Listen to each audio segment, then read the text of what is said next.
Hey, what's up, Adam? Yo, How you doing, man? I'm doing all right. I got my espresso here. Oh, just so you know, we're live now. Oh, cool. Okay, cool. Yeah. Audio live. I'll but try not to say anything stupid. Oh, no. It's all good. So, this is, you'll hear it live Mondays, and we are hiding behind a facade of ourselves, as it were. Can you see that? That orange facade? Yeah, I see it. Should we hide behind a little bit of a musical facade, too?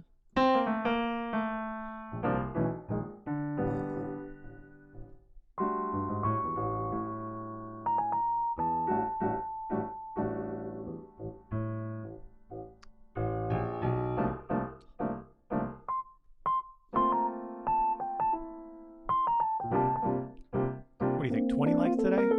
Yeah, 20 likes, and then we appear.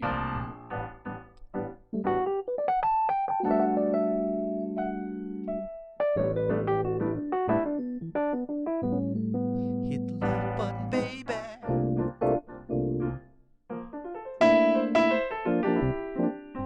I went a little strong there.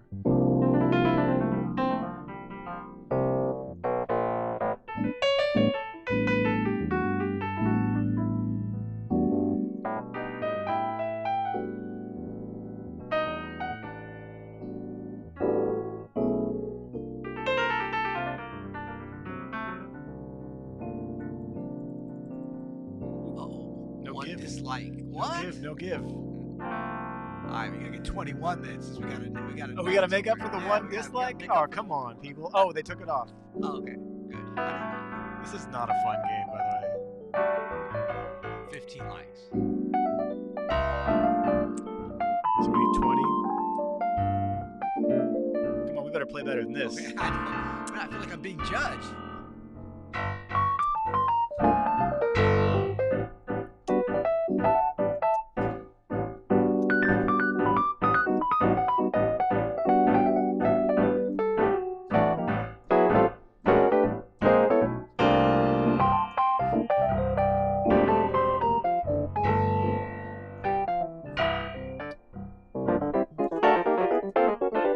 Someone says, sounds Herbie-ish. Yeah, you think?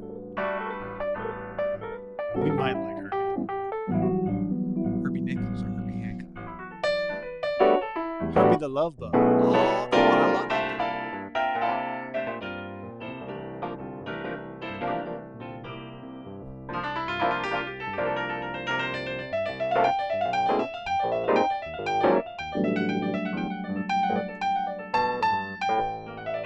So dramatic, aren't we?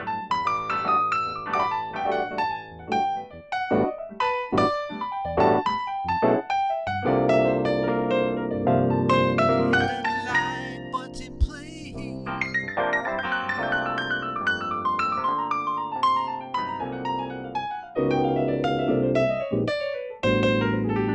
Hey.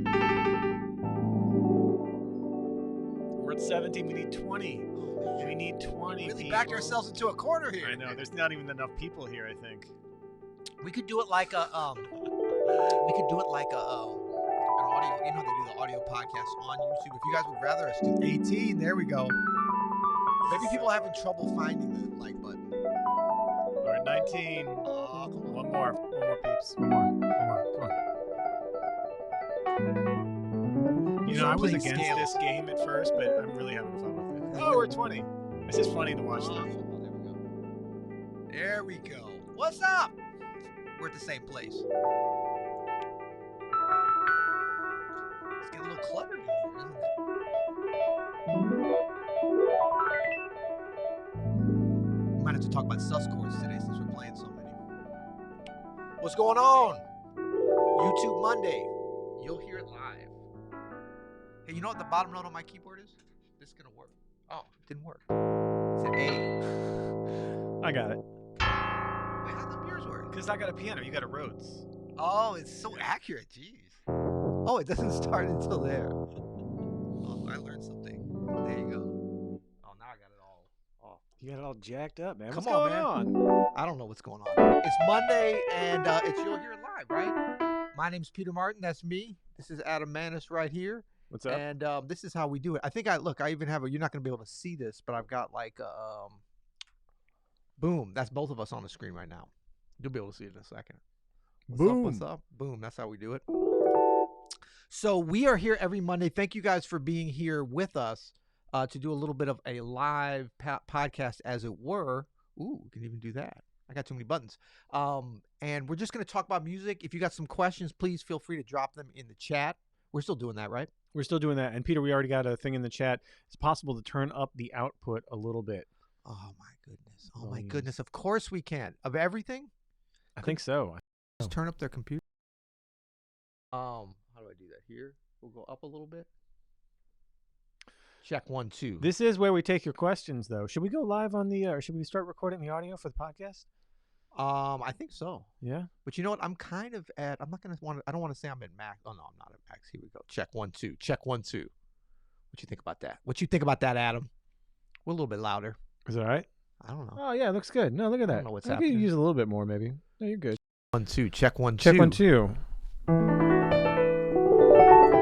Just want to get people enough. 1, 1, 1, 1, 1. Enough of the volume. Yeah. Right on. All right, I'm going to start recording this audio. Okay. Oh, yeah. Boom. It's Monday. We're live on the YouTubes. We got the Hammer 88s. That's right. We got our lovely people there watching on YouTube. This is your time to ask us a question. There's always some great questions in here. So please leave your questions in the chat and we will answer them. We already had Hermeto says, congrats to both of you for last week's piano duo. Quick question. Any plans to release the vinyl LP of What Lies Ahead from Peter Martin? Peter, you have any plans for that? Have you ever thought about a vinyl LP? I mean, I love vinyl LP. Yeah, I have thought about it. Actually, we thought about it at the time we did that sucker.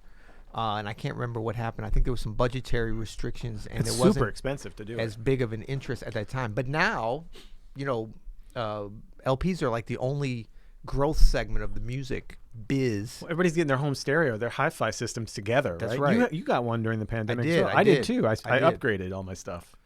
Yeah, and so like it's weird though because I haven't been like buying any new CDs. I've been buying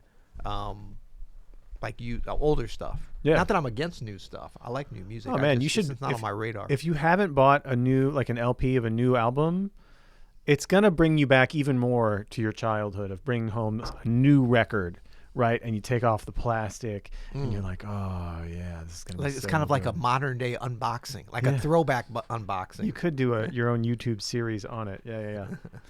So, and then thank you, Hermeto. We had a great time last Wednesday doing our 2 piano Steinway Bosendorfer concert. That's up here on the Open Studio YouTube channel. You can check that out. We had a great time. I had a great time. I can't speak for you, but no, I had a fantastic time. I didn't want it to end. We went a little over, and I was already kind of like looking forward to the next one, thinking about the next one. You know, other tunes. You know, we talked about so many different things to do. We had to kind of not limit it, but hone in on certain selections. But we had about 40 other tunes that we threw around that we could do. I'm telling you, man, I'm going to put this into the universe. I think it would be fun to do something with like either a string quartet or the rest of the 442s in the room. Yes. Because we have this huge space. We could be distanced and safe with it. Right.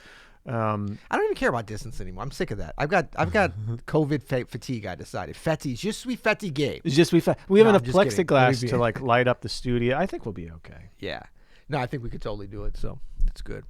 How are we doing on sound? Are we feeling better? Because I'm yellow lining up here, but I'm cool with that because I don't feel like I'm red lining. So if the good folks are cool with the audio, you know that chord we were playing before we get into the official stuff. Let's go back over here. That sus chord. I love that sound. You know, and everyone. It's such an optimistic sound, right? But it can go dark. Oh yeah. You know, it can go a lot of places. Well, it's ambiguous, isn't it? Yeah. Yeah, we were just, for those of you nerding out in the audience, we were just going between an A sus and a C sus. Yes. So should we break down a sus chord? Should we start our discussion here with sus chords? Because we're asking ourselves questions. So the kind of sus chords we're playing aren't like just like C suspended fourth. No. Ooh, yuck. Stop it. We're playing like C13 susses or C9 susses. Really, what we're thinking about here is like B flat major 7 over C. Right. Yeah. Or G major 7, G major 9 over A.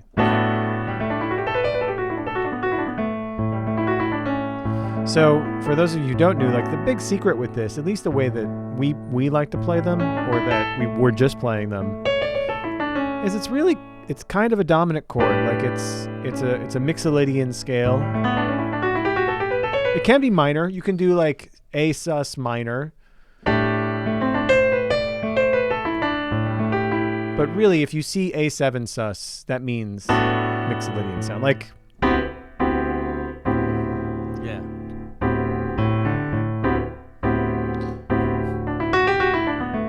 that's a D7 scale that they're all playing over. Right. Right? That's kind of the big thing. So if you think about it like that, like a sus chord is really like the flat 7, major 7 over the root. So like C7 sus is really like a B flat major 7 over C. Think about it like that. That's a great way to form a chord. And you could do any inversion. And that the scale is just a C Mixolydian. You're good to go. Good stuff. Yeah, that's great. Yeah, and I always think about, every chord is going somewhere and coming from somewhere, or possibly seeming like it should be going somewhere, but going somewhere else. It's always like this snapshot in time, but part of this overall story. It's like a character in a play or something. But with the sus chords, I think learning some of the more advanced different transitions that it can go to, in and out of a little bit more dramatic, harmonic flair is always fun. So you've got that. And then, so what are you doing there? What are you doing? So there's just the straight A, A sus. Thinking about it, like you were talking about the D. I'm thinking G. G major 7, G major 9 over A, and then you're just moving up that D to D sharp. Byron Lovelace would approve, I believe. And then, these kind of things work because you got triad, G triad to B triad. And when you move that G triad up here, you're diverging on the out. Ooh, I like that voice leading. So you've always got the options. Woo!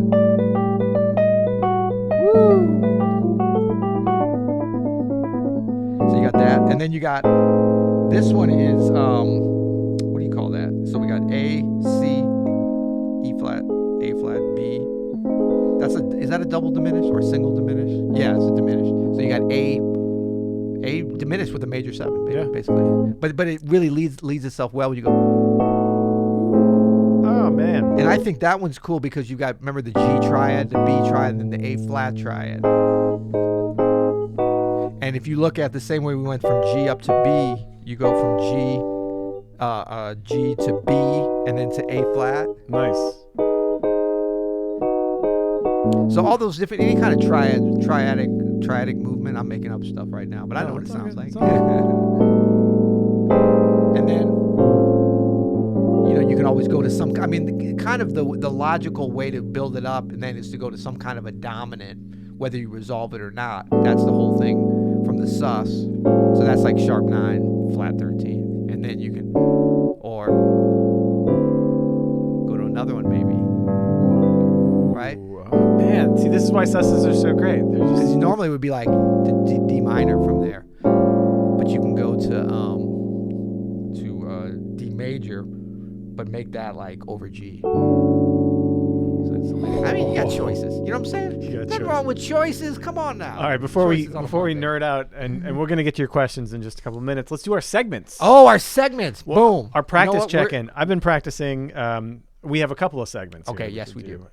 We can do a practice. So, we had our big duo concert. I also had some other 442s, like written stuff to practice. But on Saturday, friend of the show, Glenn Zaleski, great pianist, and he's been a guest blogger for Open Studio on our blog. He did a great blog for us.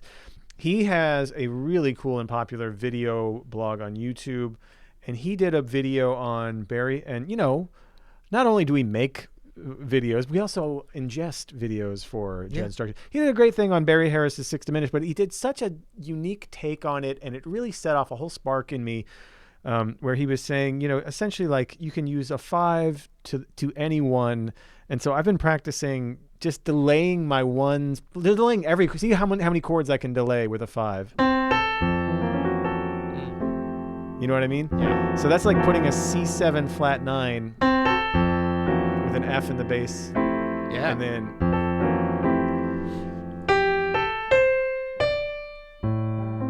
so here.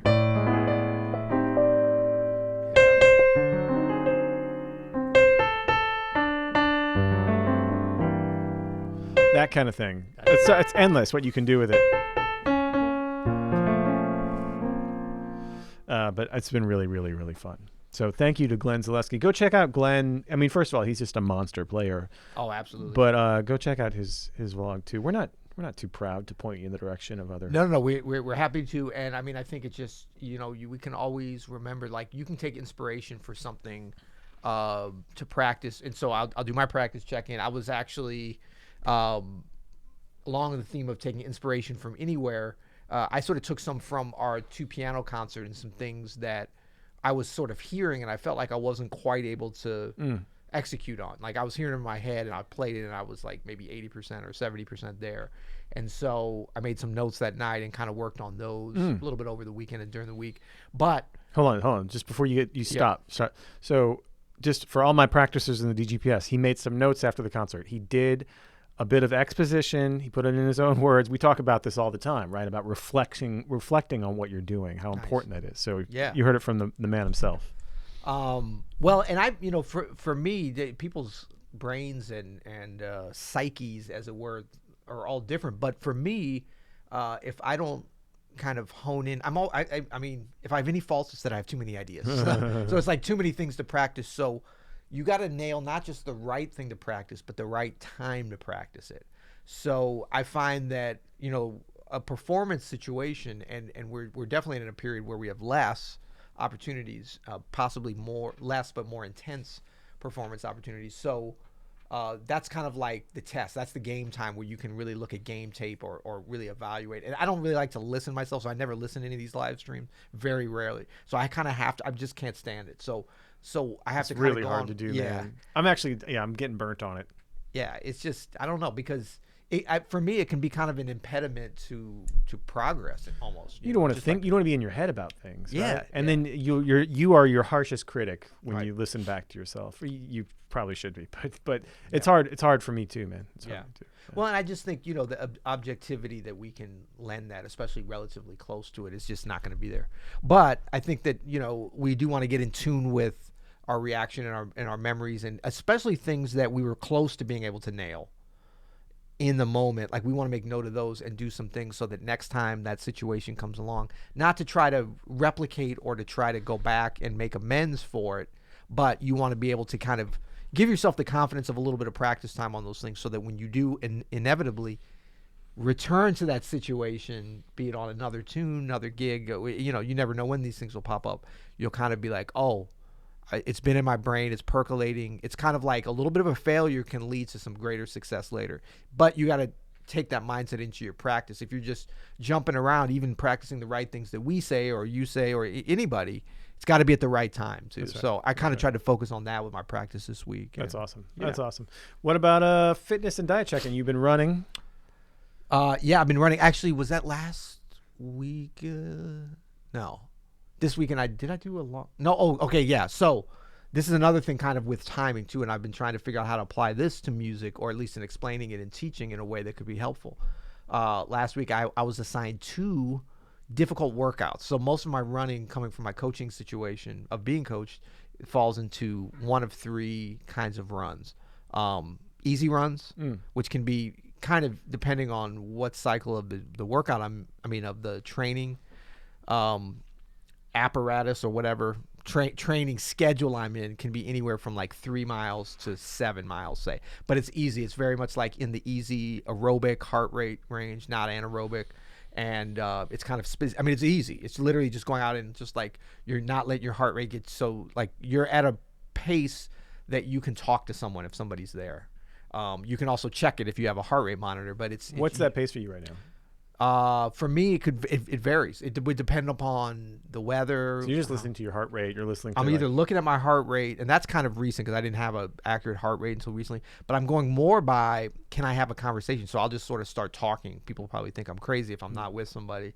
Or another way to do it is if you can breathe in and out of your nose with your mouth closed, you're probably low enough that it's considered, it doesn't have to be precise anyway. Yeah. But if you're having trouble, breathing in and out of your nose, you're going too fast. So that rate might be anywhere from like 8.5 minutes a mile up to 9.5 minutes a mile for me. And you really can't, the way that I'm doing the training and being coached, you can't go too slow. Yeah. So as long as you're moving, it's all good. So I'm earning a little bit on. So there's that. There's the easy run days. Then there's long run days, of which the last one I did was 8 days ago. How long was that? That was 13 miles. So that was the half marathon pace. Half marathon distance, but at easy pace. Yeah. So same thing. Don't go over.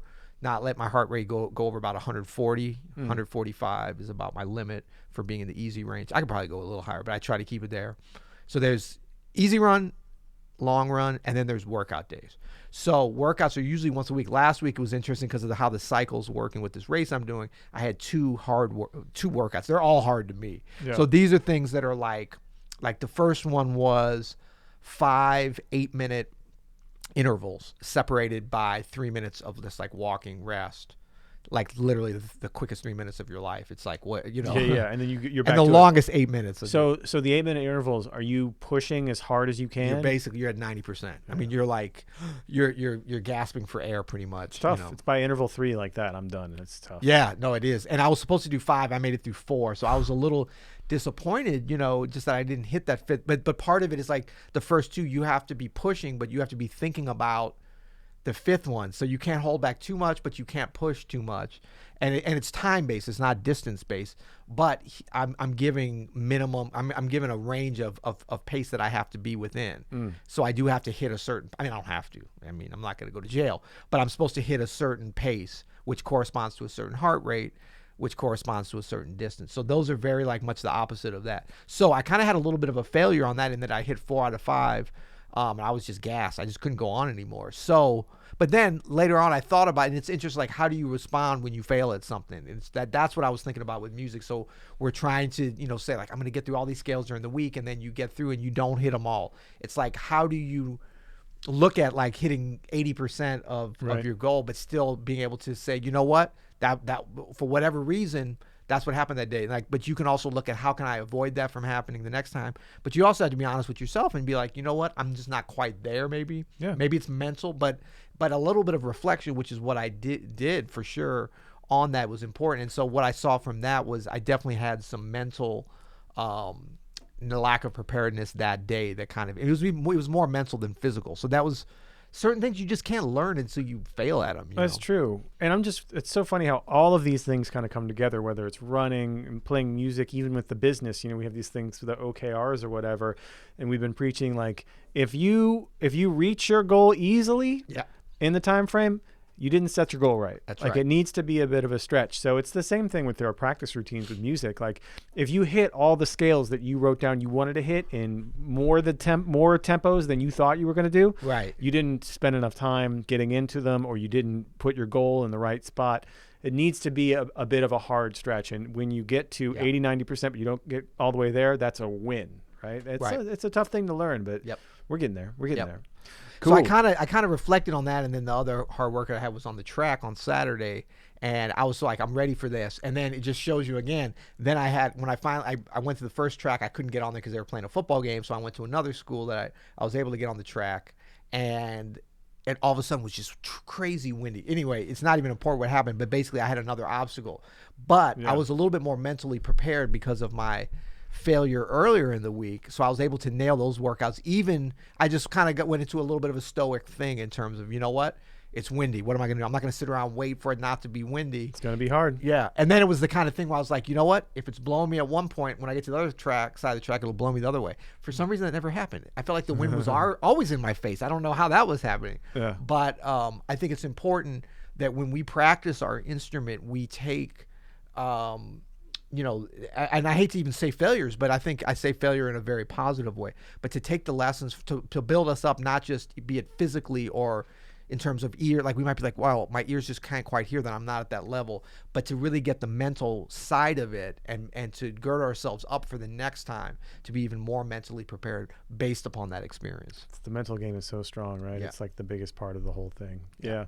That's cool, man. I mean, for my fitness and diet, mostly it's been, this last week was just a huge mindfulness momentum week. Mindfulness is one of those things where you can build momentum, right? The more you're able to stay with it, you keep your meditation practice regular, and you keep growing with it. So for me, just taking it to the piano, like spending some time with Kenny Warner's book, which I haven't done in a while. Effortless Mastery. Effortless As it Mastery. were. It's a great thing. Yep. And really being able to stay in the moment as I'm practicing, as I'm doing things like eating or chores around the house or anything. Yep. And it's a challenge with everybody home on top of you all the time. You know what I'm saying? In a pandemic, but we You know do what what I'm we can. So that was a big win. Good. Okay, let's get to some questions. We've got some good ones here. Dan says he kind of mentions our Play Like a Great series, which we started a little bit with Oscar Peterson, Bill Evans. Is this towards the top here? I want to get this up Towards here. the top, he says, does Kenny Kirkland have any cliche melodic devices, rhythms, chord voicings, etc.? Etc. Yeah, I mean, one thing that just jumps out, I mean, Kenny Kirkland for a rhythmic device is the what do they call that? Is it 5 rhythm? You know, when it's like 1, 2, 3, 4, boom, boom, go, go, boom, boom, go, go, go, go, where you're playing 1, 2, 3, 4, boom, boom, ga. It's called 5 rhythm, I think, because it's 1, 2, 3, 4, 5. So boom, boom, ga, bang. It goes into a cycle of 5, even though you're playing in 4/4. Although actually you can do it in any meter, but you can learn it in 4/4. So it's a cycle of 5. So like, if you were to go 20 beats, you'd be 5 bars of 4 or 4 cycles of the 5 rhythm, because do ba ba ga ga. What is that called? The Helio something? Called Elio Alves. Elio Alves. So that's something that he liked to do. You could hear him in the comping, especially, you know, kind of his all the time when he played it. He brought it to just kind of everything that he did. Then there's also the 7 rhythms. Which is like still based in 4, 1, 2, 3, 4, 1, 2, 3, 4. And these like actually work better when they're not in the actual meter, like of 5 or 7. They're kind of corny when they're in 7. So if you're like 1, 2, 3, 4, 5, 6, 7, 1, 2, 3, 4, 5, 6, 7. Then it just becomes a clave in the rhythm. Exactly. Yeah. And it forces you to play on the 1 of every bar. Right. Whereas the beauty of this, the 5, the 7, is that it keeps you out of that for at least 5 bars in 4, or 7 bars if you're doing it in 4 over the 7 rhythm. So that's one that jumps out to me for Kenny. Yeah, harmonically and melodically, I mean, he has that angular fourths, certainly out of someone like Chick Corea or Herbie Hancock in that sort of school, that modern school. Yeah. But there's nothing that's jumping off as like cliched Kenny Kirkland, because he wasn't a cliched player. I mean, there was no like you could tell him.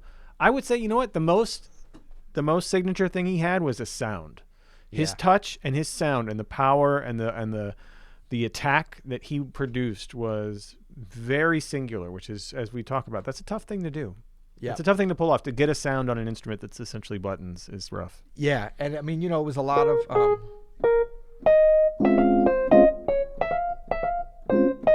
Let's see. Like I'm thinking about. You know, he was a highly melodic player, I would say, at all different tempos. So yeah, definitely not a cliche, but a stylistic thing was like you'd be hard pressed to find. Like that was a theme of his improvisation, that it was constantly melodic and thematic based, you know, and everybody thinks that they play in that way, but he was very much always taking a melody, a simple melody, and then developing it somewhere. So it became a theme and variations kind of thing. And that combined like a lot of rhythmic intensity in terms of like very much within the groove, not much of a floater above the groove, but like very much right in the groove. But because of his precision kind of time and groove playing, could play with that beat a little bit before, and you know,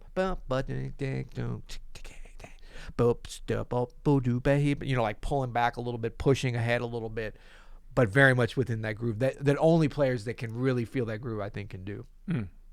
So right down below that question is a question from Rich. Do you have any finger or arm stretches before you practice? So Rich, if you ever come onto the guided practice session, we do a few different things there, and these are really just kind of coming out of the things that I like to do before my guided practice, for my own personal practice sessions. I like to make sure that I'm connected to my seat and to the ground. I like to just like start, as opposed to levitating, you mean? Well, as opposed to like slouching and having my feet, this is my default posture. So I'd like to, the older I get, especially, the more I want to connect to the earth and to my seat and the instrument. So I just start at least with my feet flat on the ground, and I make sure that I can sort of lift my heart to my chest. I might do the things that I like to do are like put my shoulders to my ears and do a 5 count. 5, 4, 3, 2, 1, and then just kind of on an exhale, let everything fall down. I mean, things you could learn in like yoga. And then also a little yoga for the wrists, you know what I'm saying? This little exercise here of stretching, putting your wrists back and then turning, or forward and then turning. That to me gets me mostly where I need to go. And then a big deep breath, and then I'm good. Yeah, the breathing. I mean, our friend Ruben Rogers is always a great reminder for us for any instrument. I think that there's a bunch of actually, we have some yoga for pianists. We're going to be doing some more of those videos with the lovely Kelly Martin. Oh, they're so good. On That's such a good video. If you're a Piano Access Pass member, you can find that in your wherever it is, the dashboard. But she does, I mean, regardless of, and she has some really great specific ones for the piano. And it's funny because I was like, how did you develop this? Because she can't really play piano very well. She can't play at all. But the weird thing, from her watching me play so much, she gets it, and she knows the problems, And I'm not a great example, and I'm certainly not as good as you about thinking about the position. I've been trying to think about it more. But doing the yoga has helped me, and just like more the overall concepts of yoga I've been able to apply when I do things, which is like everything is in balance, for sure, like, and both sides Huge. of you. That's so big. It's so big and so important. And so, like, as pianists, that this can be such a problem because there's so many things inherent to the instrument that force us out of that symmetry, right? That's right. So there's like, when exactly. So some of the general concepts of yoga about the balance. And I mean like the balance of everything. Like when I said lift your heart to your chest right there, as I do that, I think about the grounding of the back body, right? As the front part of the body lifts, I think about my tailbone like going down into the seat. Your arse. Exactly. So that everything, and it makes so much sense as we have to do. This is not just a down motion here that we do, right? There's a lift to that key. Yeah. And so, as you know, a big part of someone's touch is not how they press down, but how they come up. Right. And that could be the difference between having really good technique and not. Like you could come down all you want, but if you can't get up. So thinking about the balance and the how everything has a counter. So if you're going down, something's coming up. If there's any energy going this way, there needs to be a balance that way. Like all of that, I think, is very good to think about. Yeah, absolutely. That's great stuff. And I think that, and the other thing is just to remember that there's symmetry of both sides of our body. So, like, I've done some things that I think are really good if you were to combine them actually with what you showed for before, and then the breathing, and then think about perhaps a stretch, and you want to just be very careful and deliberate about this. But if you go and, like, as you're seated at the instrument, if you do your neck and you look around, and then when you get to the point, certainly before pain, and then you come back, but you're very deliberate, and then you do it on the other side. Like that can start to get you into the kind of mode as you practice that every part of your body. We don't think of our head and our neck as connected with what we're playing as obviously our hands, our arms, and our shoulders. But the more we get up there, and then as you say to your butt and down into your legs and everything, the more we realize everything, that'll keep us from doing things where like we might tense up here, and then we're like, oh, let's relax, and then the tension all of a sudden is up here, and we're relaxed there. We want to have everything connected. So you want to take stuff with your feet. Obviously, we're using the pedals and stuff too. Every part of your body as much as you can when you do that stretch, and on both sides of the instrument. And both sides of the body. One more thing on this, Rich, as you go through this, remember that this is a practice, and that this is for us even always changing, and we're always tweaking, and depending on where we are with our bodies. And I know everybody is thinking about, changing this kind of idea of how my body works with the instrument. So Yep. don't get frustrated if like you don't get, perfectly still and balanced at first, or you don't do the right warm up, you can't play. That's crap. Like Right. just take what you can, as you can, come as you are, and you'll develop. If you have an open mind to how you feel, Yep. like one thing that really changed was me thinking about my actual experience at the piano. Like, how do I feel? Do I feel good right now at this piano in this position when I play here, when I do this? Does this feel good? Yeah. If you ask yourself that question and you honestly answer, you're going to come to, I think, a decent place. Absolutely. Because it's just like nutrition, exercise, anything. I mean, this is a physical endeavor. So we getting into that feedback loop with ourselves and being able to assess, it's almost like ear training. It's like body training, just like ear training. We don't want to get to we want to elevate our ear training. We want to be getting better and improving, but we want to make it less and less conscious as we make the right ear training decisions. Same things with our body, so that as we get into the moment where we definitely can't think about it, we're able to make those micro adjustments as we go. You're just training yourself. It's great. So right below Rich, Rob has a great question. Can you let us in on some of the high-level communication between you during the duo last week? Like when That's Adam, proprietary. We cannot. When Adam said he heard Peter going for a percussive approach on the intro to Emotion and Motion. That's right. I got asked this yesterday in the Daily Guided Practice session. They were very curious about how much of what we did was planned out, how much was rehearsed or written out, how much was improvised. And I said almost none of it was planned out. We had, a short text back and forth about what we were going to do. Right. And then we had a short rehearsal before we actually played. But when it came down to actually playing the stuff, as with, I think, most of the performances that we do, we left a lot of room for us to make it happen. And so, like with the intro to Emotion and Motion, which is a theme song to our podcast.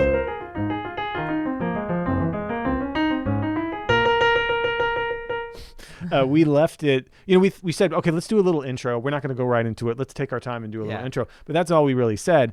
And then I heard you play something, so I muted a string and you heard that and you did something, and it becomes a conversation. Yeah. And that's really the goal, I think, for any improviser, is that you want it to be as natural and a smooth and seamless conversation between the people playing. Yeah, absolutely. And I think, in terms of calling it high-level communication, to me, that if we, and this is always something we're aspiring to, but you got to kind of know, well, you have to think about the parameters of it. To me, the high-level communication when you're playing with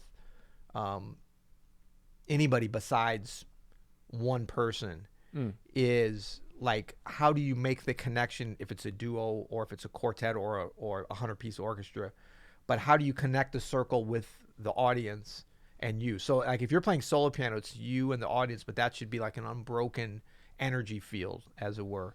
If you're playing with duo, two pianos, as we did, that we're making a circle, but we're not just high level communicating with each other only, that we're like having the conversation go, all the way around the circle. So the higher the level, I think the less planning there is. There has to be some. It can't just be like a total, well, it could just be a free for all in terms of like you're just creating something and you don't have songs that you're playing. But the closest you can get to say, okay, this is the skeleton that we know we can put a good set together, but don't take it any further than that. Yeah. Then you're going to be able to have the most chance for improvisation. Otherwise, you could just write out arrangements and all that, and that's fun too. Yeah. But it's a different thing. It's a different thing. So the risk reward, you gotta walk right up to that line, and I think we did a pretty good job with that. There was some things where it was like, oh, we almost like we're having too much fun. We definitely didn't over rehearse because we didn't have access. No. I mean, sometimes the situation will put you in something like we didn't have access to two pianos until 2 hours before the gig, right? Because of the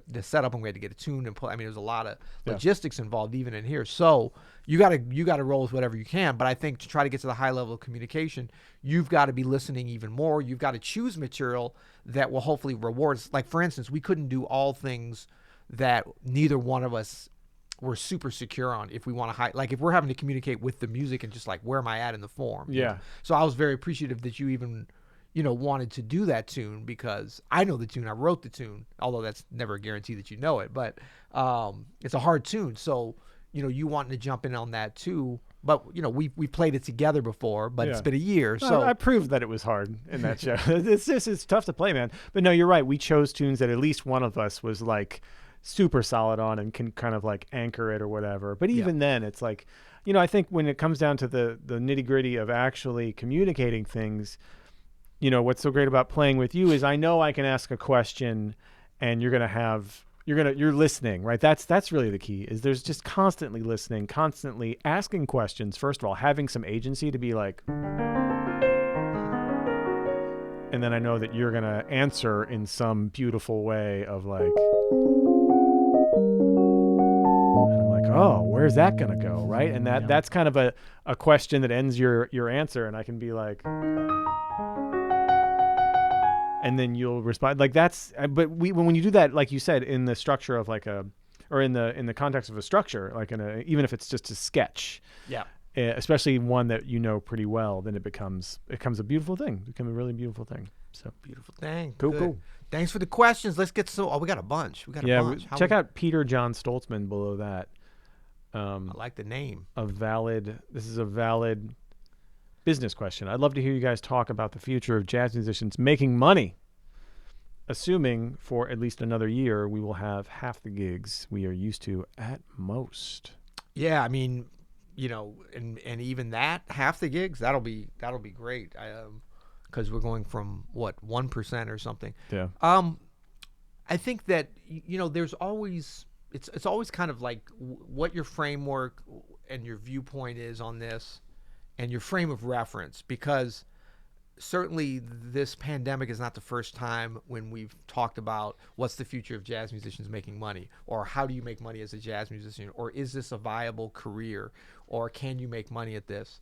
And those are all kind of different questions. I think, is it a viable career in terms of a logical place to go? No.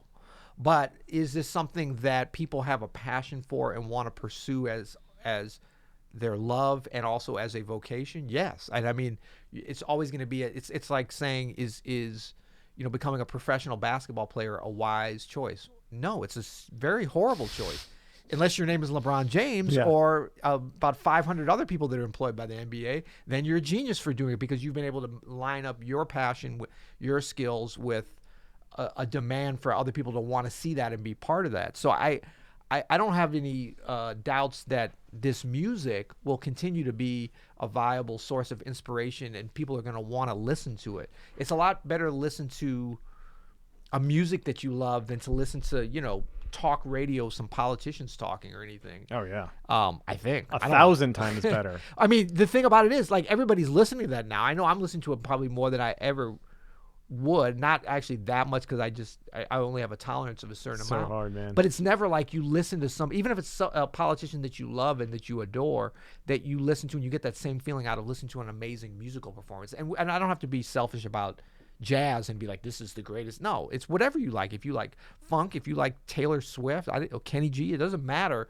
Something that you listen to that you're like, wow, I love that. Just like if you drink a wine that you love, or if you see some art that you love, or you go to a beautiful beach. I mean, these are things that are like fun. Now, some people are like, I hate the beach. One of my kids is just like, I don't like the beach. I'm like, well, whatever.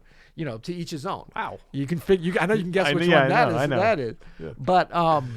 But the other thing is, like, there's a lot of beauty in the world, and jazz music, I think the beauty and the substance of it and the culture that's around it is such an exciting thing. That's not going to change. So I think the future, so jazz musicians are sort of the conduit by which the music continues on and the performance of it. Now, what form is that going to be, and how is the money? Who knows? But I think that the demand for it will always be there, whereas some other things, like, have come and gone. But I think something that is built on such a strong foundation, and it has really been kind of a cultural, turning point for so many other kinds of music that were influenced by it over the last 100 years. It's really one of the most important cultural worldwide phenomenons that's happened in the last 100 years. So that's not going to be wiped away in a year, I don't believe. No, and that's well said. It's hard for any of us to know what that landscape is going to look like even after it's all over, coming back, and how many venues are going to be back and all that. So yeah, it's tough. It's a tough one. Damn, I was trying to be optimistic, man. You took No, it left there. I'm going dark. I'm going dark. Well, no, but but this is the thing. It's just like there is already a pent up demand for a lot of things. That's why we joked about. We shouldn't have joked, but I mean, I'm bringing it up because we're all feeling it. There's fatigue on different levels for being locked up, and I mean, look, nobody's actually locked up. I mean, people in prison are locked up. If you want to know what that's like, but having a certain amount of freedom taken away, having to socially distance, having and the entertainment business is kind of feeling this probably in an outsized way. For sure. Because it's not an essential service. I think that we will see pretty soon, I think you're already seeing that, there's a certain essential element to connecting with culture, though, for our mental health, for our mental well-being, right? So this goes right into Luigi's question. With this shifting landscape due to the pandemic, what do you guys think about moving to a bigger city for music career benefits, such as networking and gigs? I mean, it kind of flows right from Peter's question. Yeah. I think that's definitely an option to go more where the industry is gonna be when it's all over, or and you can say bigger city or even country, right? And you might even think about bigger, just a bigger industry too. Yeah. I would just say that I wouldn't do it because of the pandemic. Yeah, the landscape shifting and no one knows what's happening. But I would say it's the same questions like, do I need to move to New York? How many times have we gotten that question? And we both lived in New York at different times, and we've also both at some times been like, should I go back? What am I missing? I mean, if you're not in New York or another kind of jazz capital, you're always feeling like you might be missing out on something. I mean, the times we live in now are a little bit different, but I think, just like there was a little bit of a knee-jerk reaction. A lot of people like New York is dead because they got hit so hard just because of its physical, just being the capital of the world and the timing in March and these things, it got hit really hard. So a lot of people like New York's dead. It's never going to come back. Come on. I'm like, how many times has that been said? Yeah. So I mean, I think that will be back, of course. So I don't think necessarily. In fact, you look at now, it's one of the safer places in the U.S. to be. Now, are gigs going to come back there quicker? Maybe, maybe not, because they want to keep it safe there now. Yeah. Their numbers are lower. Gigs weren't really happening there in the. I know. Anyway. I know, and it's super competitive because everybody wants to be there. So there might be a little bit of a lull now where it feels like but there's not as many gigs, but there's a few things starting there, and I think if things continue as they are, they're likely to be in a better position once there is a more open kind of thing, because they've been a little bit more careful recently, I guess. I'm not an epidemiologist. Are you, Adam? I am definitely not, but I try to listen to the epidemiologists. That's right. Dirk, just below Luigi, asks, playing Latin music on piano, I often have to comp on endlessly repeated 1-5-7s. How could I use extensions and chord substitutions without losing the simple folksy feel of tunes like Peanut Vendor? So actually, Dirk, for me, I would recommend not doing too many extensions or substitutions when you're playing inside the pocket of a gig like that, and really start focusing on what you have within the chords you have. Like, can you get various on your 5 chords? Like here's a G7. Right? So I play in a similar situation, Dirk. I play in this tango band that I just love called Chord Tango, and it's just a lot of 1s and then 5s and then 1s and then 5s. And so what I've done is really gotten friendly with different ways to play my 5s and 1s, different voicings that sound good, making sure that I have all of my drop 3, drop 2, drop 4, like all the various. Drop down and give me a drop 3. Drop down and give me a drop 3. All the open voicings, all the closed voicings. What do you know about, like, if you added one extension to your 7th, you might do the 9th, and think about it like here on G7. Think about it as like D minor 6th. This works really well with music that I assume you're playing from that era. That kind of thing. And then get familiar with your 6 chords, minor and major. You know? And really, again, get familiar with your drop 2s, root position, with your varying bass lines, all of that stuff. I wouldn't go too many crazy chord substitutions because you're liable to lose the song. Yeah. What he said. Yeah. And I think too, just to kind of frame it and always remember, like, we're in the service of we're in a service industry. Yeah, for sure. You know what I mean? Well, one of my favorite things about the tango gig is I feel like a drummer. There is no drummer, and so I am the rhythm section, and I just relish just getting that opportunity to just like lay in the pocket, like really practice. Like, where do I want to put the emphasis on this beat? Right.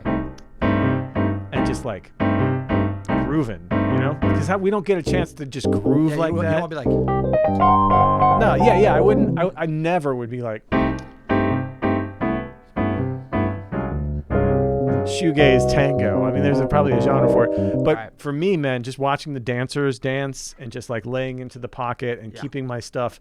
I want it sounding good and crisp, but I want it to be very harmonically like grounded. Yep. Great stuff.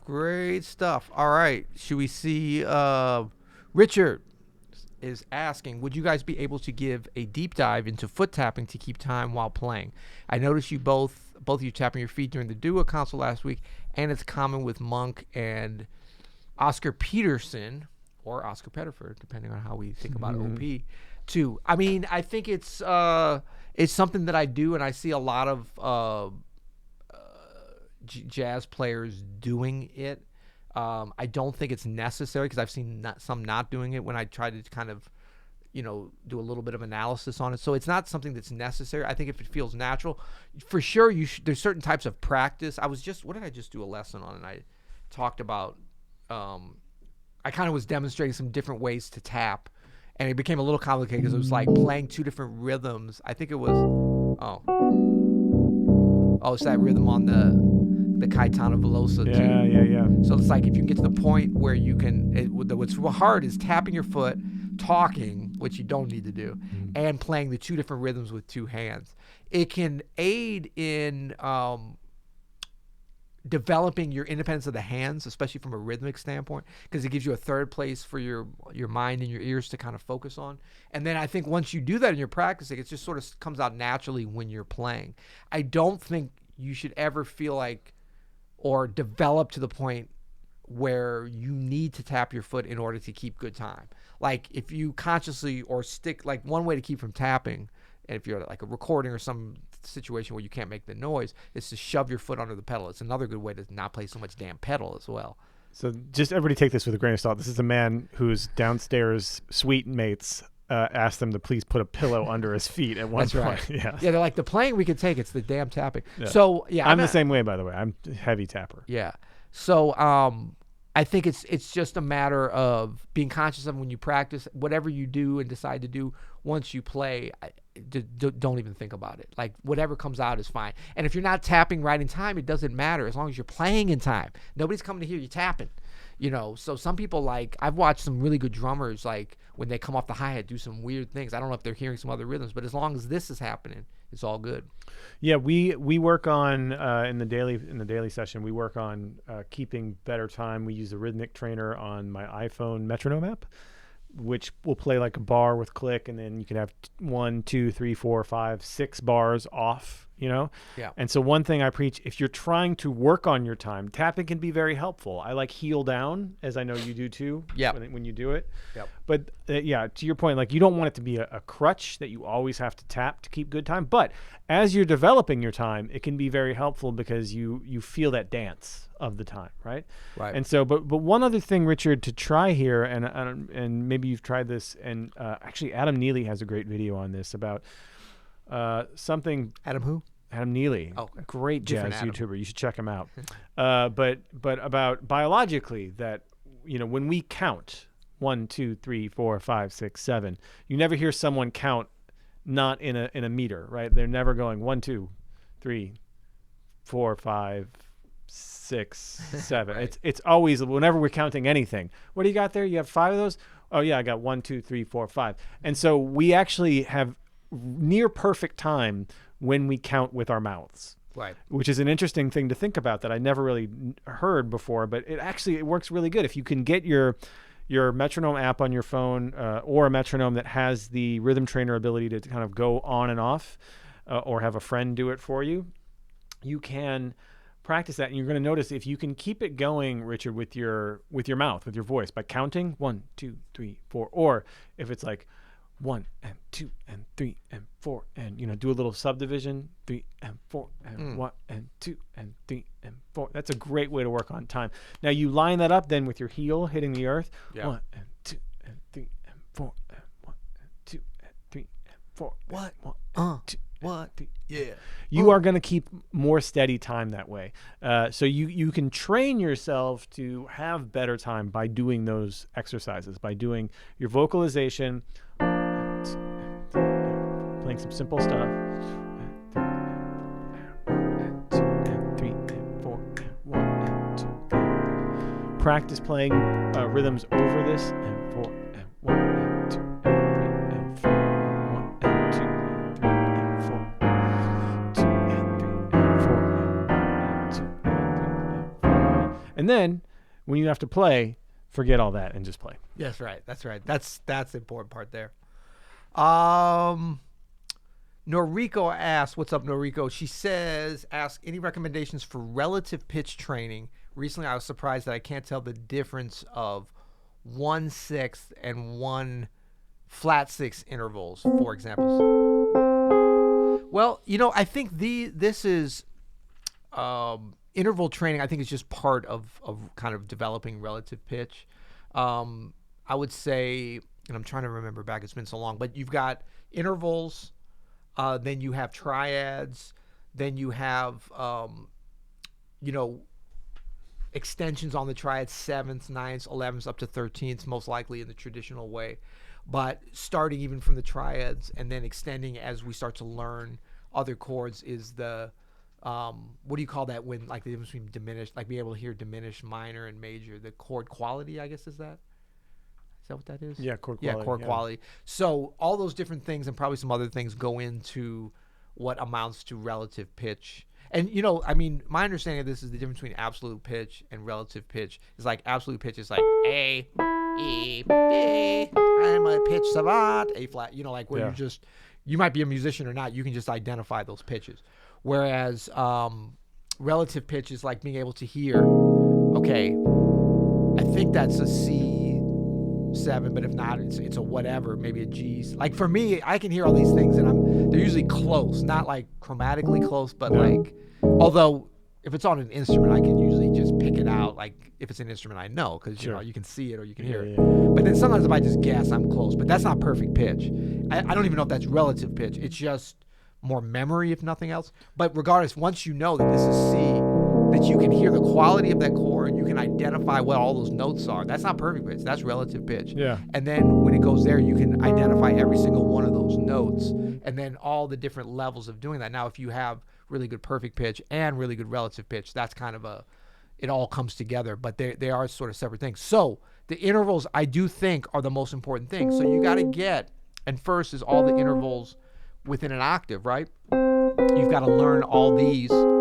And I always learned them with somebody else sort of testing me. Well, I would practicing myself and sing along with them. Mm-hmm. But like Noriko's saying the 6 and the flat 6, it's usually situational. So like if I say, and I think I remember I first learned this, it was like N, B, C. Mm-hmm. But you got to go to some other keys immediately because you can't, like, if I say this is a major 6, what interval is this? That seems like the same. It's a minor 6. It's a minor 6 though, right? So I got to do a major 6 there, and then instead of just play it, you want to try to sing it then. What is a major 6, minor 6? So major 6, and then play it to check yourself. But that's eventually you need to be tested by somebody else. But you keep working on it too. It's almost like a flashcard mentality, but you're just playing it, singing it. By the way, you're not alone here, Noriko. The 6 are I think the hardest ones by far to get the difference between major and minor because of that thing that you just did where it's like, right? Those sound like the same thing, and they're not. And it's a similar thing with thirds, which are really just the reverse of a 6th anyway. Right. So if I play, that's a major 3rd, and then that sounds like a major 3rd because I framed it in a major triad, but that's a minor 3rd. Yeah. So, and people have suggested here what I would start with, Noriko, which is find your tunes that you know so well, like Peter did with the NBC. Right. For me, with the major 6, it was either what is it? Ah, yeah. All blues, right? For the minor six, it was always the James Bond.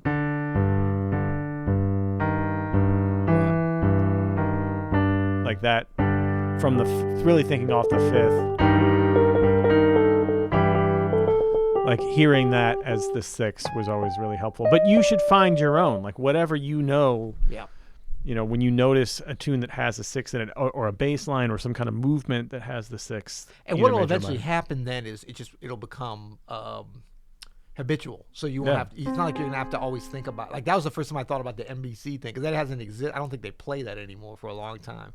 I think even when I was a kid I didn't, but like my mom showed it to me or something. She's like, NBC. I was like, what are you talking about? She's like, oh, you know NBC. I was like, yeah. Oh, you could 60s, Mom. Come on. What is it? Soul Man. That's a good one for the minor six, because it kind of reverses it, right? It's like a third. Yep. Anyway. And I mean, there's so many different levels. Like you can think about learning it diatonically within a major scale. That's a good way to do it. And again, sort of singing and testing yourself with that. But really, like these are definitely good ones to concentrate on for a while. Like you might take a week and just like practice on just minor six. Don't even worry about the difference between major six, minor six. Just like get up and play a note, and then Oh man, just sing the note. I like the singing ideas. Okay, is great for that. What you got? The Funky Unit. Any The Funky Unit. What? Oh man, it's already 4 o'clock. Look at this. Oh, it's 4 o'clock. Bye. You'll hear it flown by. Well, this will be the last one. Sorry guys, this is awesome. Where's this? Up or down? It's up from Noriko. Just why did we answer Noriko? Everybody else answered her. Come on. Yeah, no, they got it's her. up from Noriko. The Funky Unit. Any tips on handling jam sessions with musicians of varying skill levels? Tips to make the whole band sound better, even when some of the band aren't as advanced as open studio listeners. That's right. Yeah. Well, I mean, and I think that hopefully, look, we have open studio members at all different levels.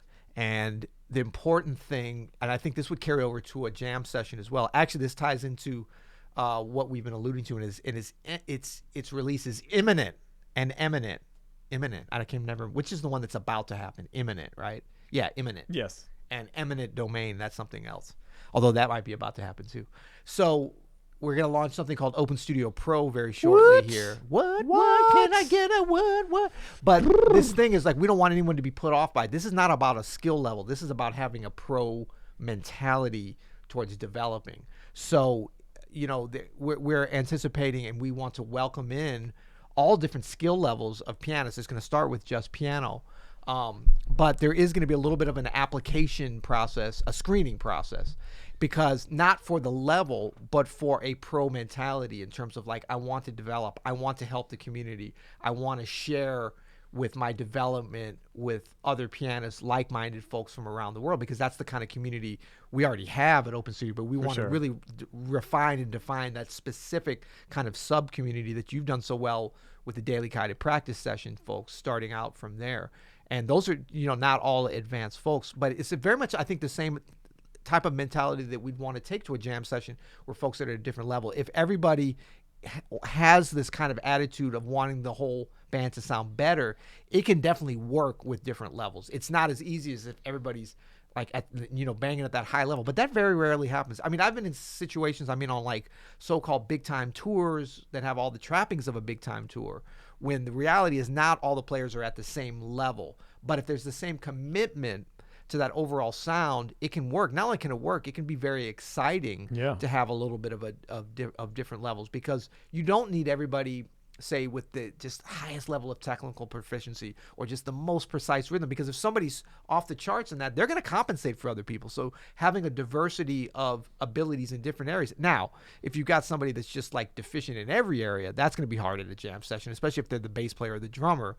But maybe not that big of a deal if they're the saxophone player, but maybe they can play like a nice, easy, maybe they've got good time, but they can't really play a lot, but they can play a nice background, There's all different ways to do that and to encourage that. And so the more experienced players need to be the ones that kind of take the lead and be like, come on, let's do this. Let's all find our part. We've got all the elements here.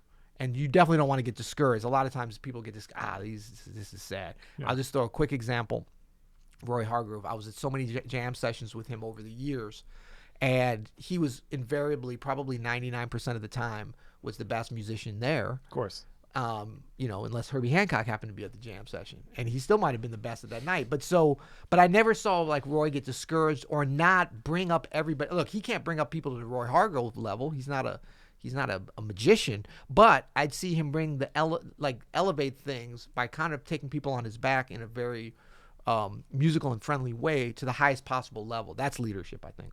Totally agree. And Defunky Unit, you already have 90. That's so funny you said it. Yeah. Okay, Defunky Unit. Yeah, no, you already have 90% of this if you're even asking this question, right? Of how can I make the whole band sound better? What can you do though to make the whole band sound better, or make the jam session better, or players who are maybe not on that level? So the first, if you're a rhythm section player, any rhythm section player, you can really do well by helping the less experienced players understand where they are in the form, by making the form very clear and not trying to hide the form, but consider it your job to mark clearly where things are happening, right? And actually, this is a great skill to practice, because when you get even on higher levels, and you get that sweet pop jazz gig with that vocalist, Stevie Wonder. I know you got my number. Come on, bro. That's half the gig, is marking the form and making sure that everybody's clear with what's going on. So it's actually a really good practice for you. Yeah. You don't always have to hide, where the one is and hide all that. Really see if you can actually be like, okay, playing an F blues, and this trumpet player is questionable about where they might think the 4 chord is. Things Adam thinks about while he comps. Exactly. So I'm gonna be like, right? Oh, it's right there. Yeah. How about this? You know where we're going. Yeah. Right. So giving them just very clear, and just consider it your training for something just very clear. And if you're a drummer, you can do this too. If you're a bass player, think like, okay, every 2 bars, I'm going to lay the root down. Every 4 bars, I'm going to lay a root down. Like, I'm going to be I'm going to get... bass players don't have a problem with that. Well, most of them. Be like, I'm going to really be clear. Some repeated notes so that everybody knows, I think that can go a long way. And then really listen, and I mean really listen to everybody. Number one. Listen. That's right. But I mean, like you said, it's so easy to get discouraged and then maybe be like, oh, this horn player is so sad and I think they're getting lost and I'm trying to be clear, but this is so hard. But really think like, you know what? No, I'm going to like interact with them in a way that I would with if it were Roy Hargrove, right? That's what Roy would want me to do. Right. So if they're playing some sad stuff, I'm going to be like, I'm going to smile and I'm going to go, oh yeah. I'm going to go with them. I'm going to be like, no. No, I'm going to try to find some kind of common ground, just as I would if they, if I were more experienced at anything else. I would try to at least, be gracious, be compassionate in that situation, in that, like, I want to take this suffering away from all of us. That's my advice on that. Adam, if you have any fault, it's that you're too kind. You're too encouraging. You're too supportive. Awesome, man. Thank you guys so much for the questions this week, and we will get to the other ones never. No, that's not true. We'll get to them next week if you come back. I'm sorry we didn't get a chance to hit everything, but this hour just flew by. Wouldn't you say that, Adam? For sure, man. These are getting more and more fun to do. So thanks, everybody, for the great questions, and thanks for turning up. And if you would like to see the other, I know a lot of you are up on what we're doing here at Open Studio. We really appreciate you guys and having a reason to be here. But if we have some new folks, or if you want to send some new folks our way and they want to know what's up with these dudes, go to openstudiojazz.com/live and you can see the ever-evolving live schedule of activities. We always have live performances. We've got live workshops. We're going live. We're going to be going surprise live even more as we move along. Did you know that? Look at you. Ooh, your eyes are bulging. Yeah, why not, man? I mean, you're live so much. So I was just going to say, can we just install a camera, a closed circuit TV in my living room? Surveillance camera, right. So should we kick the ending here? Let's do it. All right, you'll hear it. Oops. What? Wait, hold on. He's got it. Here's coming. You'll hear it. Thanks, everybody.